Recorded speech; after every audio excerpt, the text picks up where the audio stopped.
The exact moment a narcissist begins to feel regret isn't when you cry, confront, or beg for them to understand you. Ironically, that's when they feel most in control. Those moments of emotional desperation or confusion on your part only validate their distorted internal framework. The belief that they matter more than you, that they are the emotional center of gravity in the relationship. The truth is, narcissists don't respond to emotional vulnerability with compassion. They interpret it as leverage. So long as you're reacting to them, positively or negatively, they feel secure in the belief that they own space in your mind. And to them, ownership is everything. What truly shatters this illusion, what quietly begins the process of their regret, is when that ownership slips away. When the supply they were used to receiving from you, the emotional oxygen they believed would always be accessible, is simply no longer available. Not in an explosive way, not in some melodramatic declaration of self-liberation, but in something far more unnerving to the narcissistic psyche: detachment. Withdrawal is not just physical, it's energetic. It's the absence of your need to explain.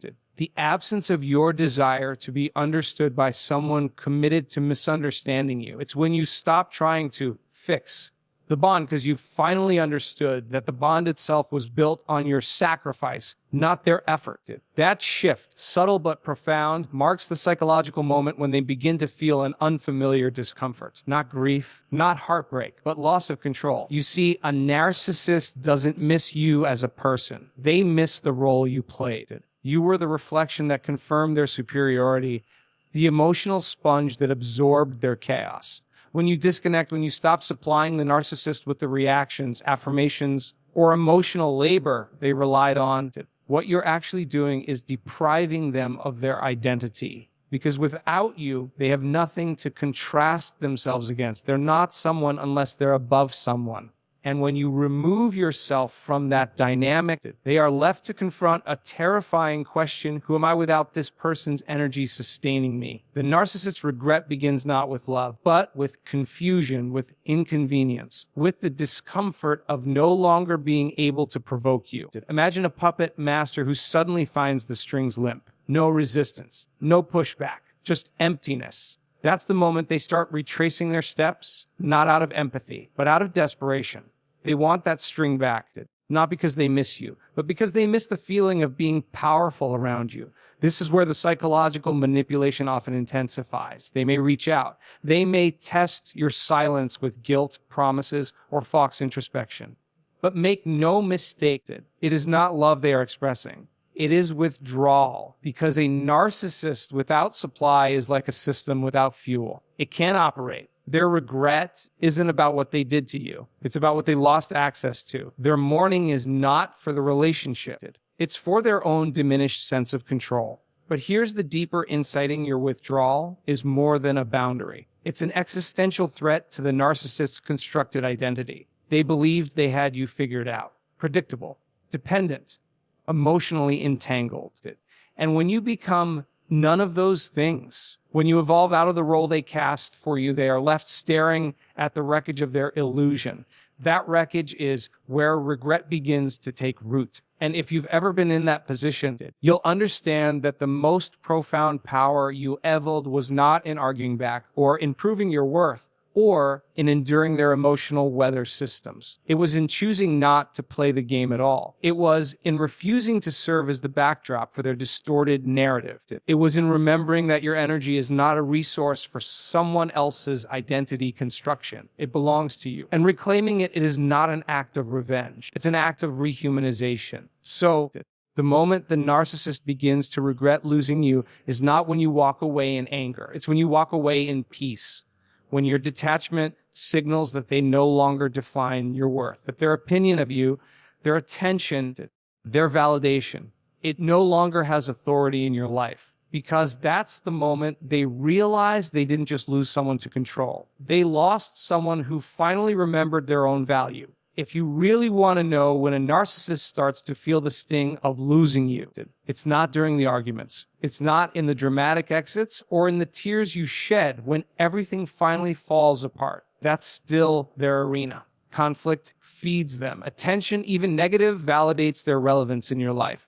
But when your voice disappears and is replaced by silence, measured, intentional silence, something shifts. And not just in the room, but in them. Narcissists are addicted to reaction. They study your emotional blueprint to know exactly what triggers you, what words wound you, what actions destabilize you. They're not interested in mutual understanding. They're not seeking truth. They're seeking dominance, and they maintain that dominance through a constant loop of manipulation and provocation. When you yell, cry, defend yourself, or over-explain, you're unconsciously reinforcing their place at the center of your psychological map. That's what they're craving to be your gravity. But the moment you break that loop, when you stop justifying, stop explaining, stop reacting, the narcissist experiences something profoundly unfamiliar: irrelevance. And for a narcissist, irrelevance is intolerable. Your silence is not just absence. It's evidence that their tactics no longer work. That's when their illusion begins to fracture,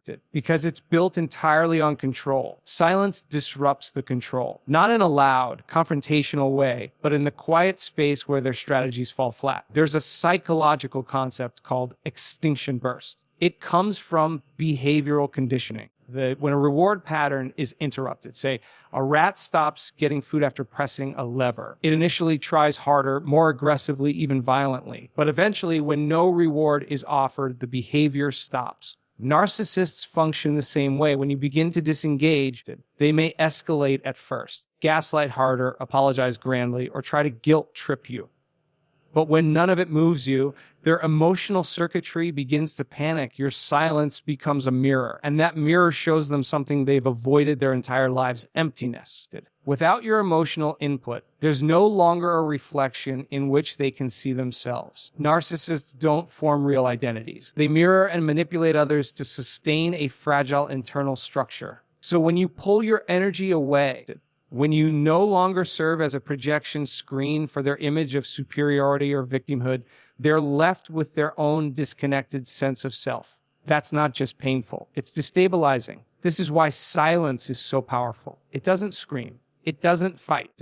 It simply refuses to participate. And that refusal is a declaration of psychological sovereignty. You're no longer seeking resolution with someone who never intended to resolve anything. You're no longer dancing in a dynamic where your pain is their power. You're reclaiming your emotional real estate. But let's be clear, silence is not passive. It's an active stance. It's not avoidance. It's clarity. And it requires immense strength because it goes against every instinct you developed in the relationship to over-explain, to seek closure, to be understood. You have to retrain yourself to resist the urge to re-engage because you're not dealing with someone who wants reconciliation. You're dealing with someone who wants re-entry into your emotional system. And every word you give them, no matter how justified, reopens that door. What the narcissist begins to regret in your silence is not just the loss of attention. It's the loss of the E-script. They no longer know how to position themselves without your lines, your responses, your reactions. In essence, you were the actor, director, an audience in the play they wrote. When you stop playing your role, the stage goes dark. And darkness is the one place they fear most, because in it, they are forced to sit with their unfiltered self. Here's what makes your silence so unforgettable. It forces the narcissist to confront the reality that you were never theirs to control. You simply allowed it, tolerated it, tried to fix it, until you didn't. And when you stopped, you didn't slam the door. You simply walked through it and never looked back. That kind of exit lingers. It echoes in their mind long after the chaos they created has died down. It becomes the unanswered question they can't shake. How did they get away? Oh, the answer, of course, is simple. You stopped feeding the system. You understood that your value was not up for negotiation, that your peace is not a bargaining chip, that your silence was not emptiness, but power. Because sometimes the loudest thing you can say is nothing at all. There's a pivotal shift in the dynamic between you and the narcissist when you begin to glow without their approval. Not just metaphorically, but psychologically, emotionally, and even physically. You begin to thrive. And what's important to understand here is that narcissists are not drawn to your light in the way most people are. They're not inspired by it. They're threatened by it. Because your glow, your vitality, your rising self-worth, those things highlight everything they cannot sustain within themselves. A narcissist feeds on the illusion of being the source of your value. Early in the relationship, They build themselves up by making you feel seen, special, even chosen.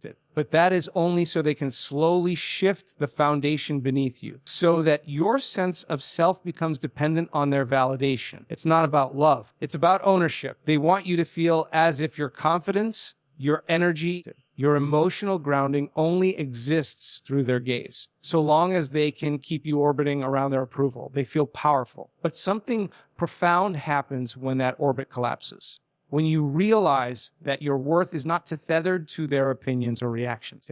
When you begin to invest in yourself, not to be seen, but because you are finally seeing yourself, and you act accordingly. You take care of your body not to impress them, but because it's your home. You develop your mind not to win arguments, but to understand truth. You express your emotions not to be validated, but to be free. That is when your glow becomes performative, not reactive, but deeply authentic. The narcissist watches this transformation from the sidelines with confusion and often contempt. They'll tell themselves, and maybe even try to tell you that you've changed, that you've become distant, arrogant, selfish. But what they're really reacting to is your sovereignty. You no longer exist for their consumption. And for someone who built their self-esteem around the ability to control your reflection, this is unbearable. And yet, here's the paradox. This is also the moment they begin to regret losing you. Because narcissists, for all their bravado, are deeply insecure. They lack an internal mechanism to self-soothe or self-regulate. So when you leave their gravitational pull and begin to shine from a place of inner wholeness, it destabilizes their identity. They thought they were the reason for your sparkle. When you glow brighter without them, it forces them to confront a devastating truth. They never had the power they believed they did. In psychological terms, this is ego collapse. Not total, they're likely to defend it to allow that level of introspection, but enough of a fracture to let in regret. Regret not born of empathy, but of exposure. They see you differently now, not because you've suddenly become more, but because the veil of control has been lifted. They begin to remember the things you said, the way you cared, the efforts you made. Not because they value them, but because they realize those things no longer belong to them. And perhaps what stings the most is that you're not just surviving without them. You're expanding, evolving, becoming. There's a quiet dignity in that kind of healing, a way you hold yourself, speak to others, and walk through the world. It radiates something the narcissist tried desperately to counterfeit: self-possession. And no amount of image management, new relationships, or self-deception can fill the space that used to be occupied by your loyalty, your empathy, your light. Now, it's tempting to want them to see it, to hope they finally recognize your value. But true healing lies in understanding that their regret isn't the closure you think it is. It's just a consequence of your growth. Your glow is not a tool for revenge. It's evidence of restoration, and that's far more powerful. Because the real transformation is not when the narcissist regrets losing you. It's when you no longer need them to. And in that moment, when your glow no longer depends on anyone else's gaze, you don't just reclaim your worth. You redefine it. There's a particular moment of reckoning for the narcissist that often comes later. After the dust has settled, after they've moved on to someone else, after they believe they've replaced you, it's when the new supply fails to deliver the same emotional intensity, the same depth, the same reliability you once offered. That's when the illusion begins to crack. Because what narcissists fail to understand, what they consistently underestimate, is the irreplaceable nature of genuine connection. When a narcissist moves on quickly after losing you, it isn't evidence of emotional strength or inner peace. It's simply a strategy. They don't pause to reflect or mourn. They scramble to fill the void. And that void isn't about missing you. It's about needing anyone to reflect back a flattering image of themselves. The new supply then is not chosen for compatibility or love. They're chosen for utility. The narcissist needs a mirror, and they reach for the nearest one they can find. But here's where things begin to unravel. The new person might be intrigued at first, charmed even. Narcissists often present a seductive mask in the beginning. full of attention and admiration. But over time, the same patterns emerge. The control, the emotional withdrawal, the manipulation, the subtle cruelty disguised as care. And slowly, the novelty wears off. The new supply begins to see the cracks just as you once did. And what the narcissist begins to realize, usually far too late, is that the qualities they dismissed in you weren't weaknesses. They were depth. They were warmth, empathy, loyalty, resilience. But those qualities require reciprocity to thrive. And the narcissist never gave enough to sustain that kind of emotional ecosystem. With the new person, they attempt the same script, but it doesn't land the same way. The admiration feels hollow. The compliance isn't as deep. The emotional labor isn't as generous. This is when the narcissist begins to compare, not out of sentimentality, but out of frustration. You're a more reliable source of emotional energy. You understood their patterns and, for a while, tried to work with them. You adapted, you explained, you forgave. That kind of patience is rare, and the narcissist, for all their arrogance, starts to notice the absence of it. The new supply may be less tolerant, less attuned, less emotionally invested. And so the narcissist begins to recall you, not through the lens of appreciation, but through the lens of loss. Regret for the narcissist often comes cloaked in confusion. Why doesn't this new person respond the way you did? Why don't they understand them? Why doesn't it feel the same? What they don't see, what they refuse to understand, is that their own behavior is the common denominator. They didn't lose you because you weren't enough. They lost you because they refused to meet you in the place where real connection happens as mutual vulnerability. And here's the paradox that many people wrestle with, knowing that the narcissist regrets losing you doesn't always feel good because it's not accompanied by transformation. It doesn't mean they've changed. It means they're uncomfortable. It means they're dissatisfied. It means they're circling back in their mind to a version of you they didn't fully appreciate when they had access to it. But the value in understanding this moment isn't about validation. It's about clarity. It's the reminder that your emotional investment wasn't wasted. It just wasn't received by someone capable of honoring it. It's a sign that your depth, your presence, your spirit, those things aren't generic. They're not interchangeable. You didn't fail to be enough. They failed to recognize what they had. When the narcissist realizes that their new supply cannot replace you, it marks the beginning of their internal unraveling. The mask begins to feel heavy. The emotional high they chased becomes harder to find. And the very thing thought they could discard without consequence begins to haunt them. Not as a person, but as a reflection of what they destroyed. And that's the difference between moving on and escaping. You moved on. You healed, grew, evolved. The narcissist escaped. And the thing about escape is that eventually you end up back where you started, still running from the truth of who you are. So when their regret surfaces, let it be a silent confirmation of your value. Because the greatest form of revenge is never bitterness. It's becoming someone they can no longer reach.